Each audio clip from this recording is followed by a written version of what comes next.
Bienvenue dans ce tutoriel où nous verrons comment nous connecter à une base de données grâce à des fonctions.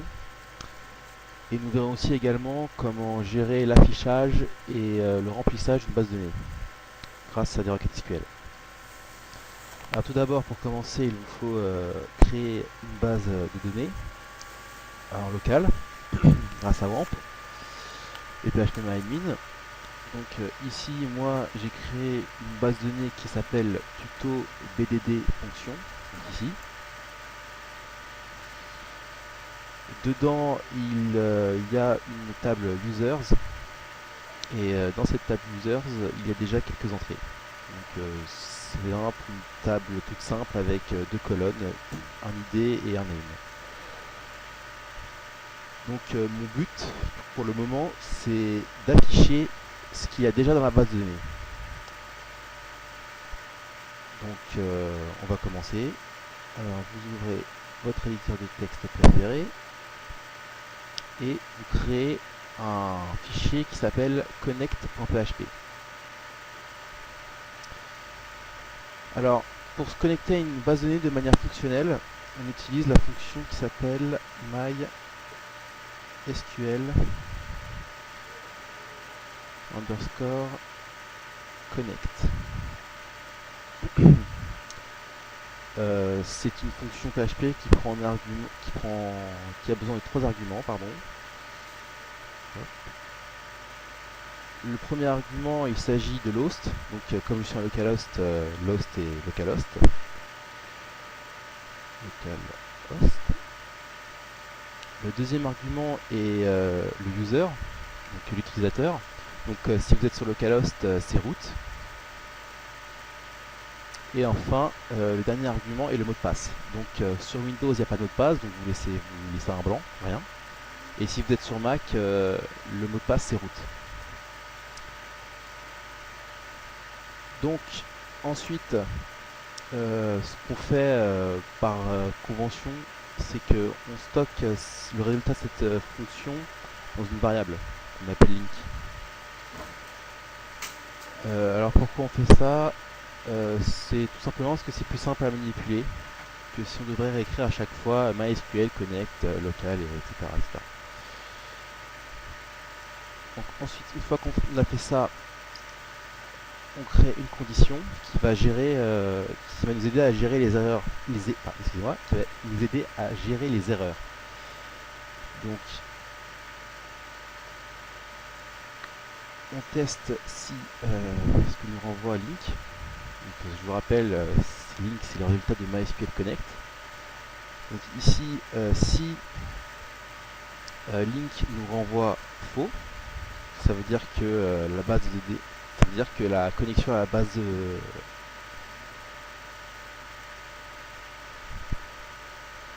si link nous renvoie faux, ça veut dire que la connexion n'a pas pu se faire. Et dans ce cas-là, on lui demande de mourir en nous envoyant un message.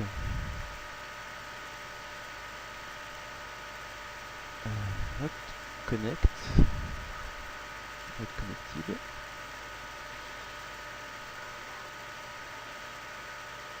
Suivi de MySQL error. Alors, je récapitule pour l'instant ce qu'on a fait. On a mis dans une variable la fonction MySQL Connect qui nous renvoie true si la connexion se fait et false si la connexion ne se fait pas. Donc ici, on teste si link est à faux.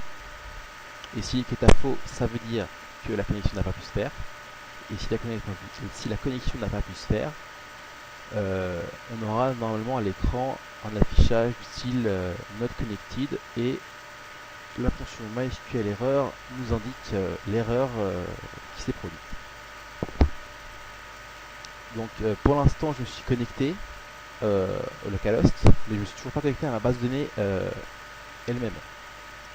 Donc pour ça on utilise la fonction MySQL underscore select db.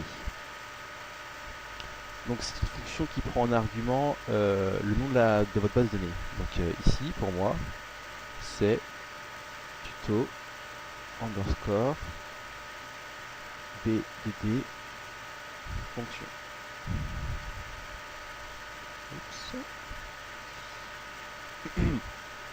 Comme tout à l'heure, pour des raisons pratiques, on aime bien la stocker dans une variable. Donc, je vais l'appeler db selected.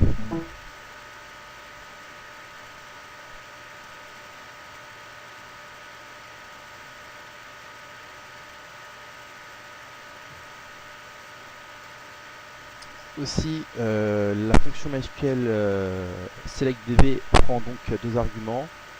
Premièrement, la base de données à laquelle vous voulez vous connecter et bien sûr la connexion à votre host. Donc ici c'est localhost. Donc on reprend ça. Donc maintenant vous comprenez pourquoi on a mis cette fonction dans une variable. C'est beaucoup plus rapide que d'écrire simplement $link. Donc pareil que tout à l'heure, on gère aussi les erreurs avec une condition. Donc même punition que tout à l'heure.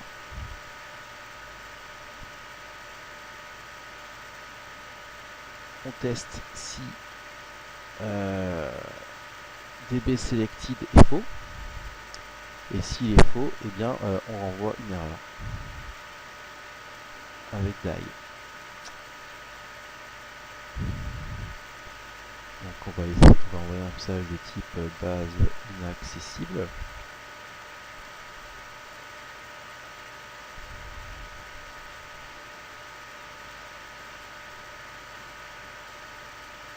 Et bien sûr, toujours pareil, on réutilise cette fonction là, MySQL error, qui nous dira pourquoi, où est l'erreur. Maintenant, on va tester pour voir si ça marche. Donc, on va sur connect.php.